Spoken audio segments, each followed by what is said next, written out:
This tech tip is all about harmonics, natural harmonics, right-hand harmonics, artificial harmonics, and cascading harmonics, like the passage I just played. Let's get started. On the right hand, it's important on natural harmonics to always pluck about halfway between the sound hole and the bridge.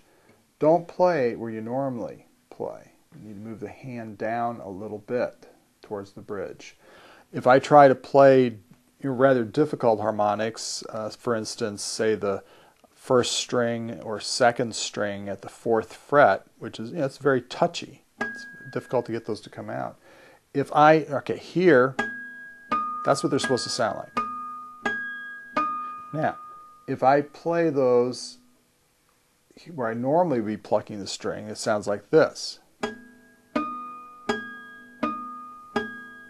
Not bad, but this, much better, much clearer. They're much easier to get out. Those just don't, you get a lot of percussive noise there. So again, natural harmonics, pluck down closer to the bridge, about halfway between the sound hole and the bridge. They'll come out the best.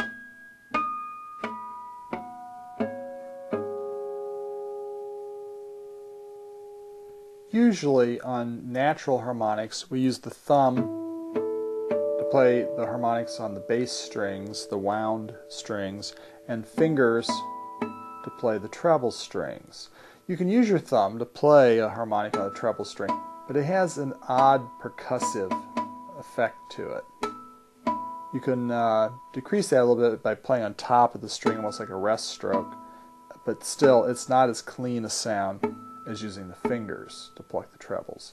Likewise, you can use your fingers to pluck a bass string harmonic, but you have this problem of the scratchiness of the fingernail on the string. And you hear that. The thumb produces a cleaner sound when playing those wound strings. So, although there are exceptions, in general, thumb for the bass strings, fingers for the treble strings. Now, you can use rest stroke or free stroke, whether you're using your fingers or thumb to play harmonics. You'll just have to experiment with whatever passage you're playing and see what sounds best. But yeah, the rest stroke or free stroke, they're very close in sound. Now, one of the problems with rest stroke is that if you're playing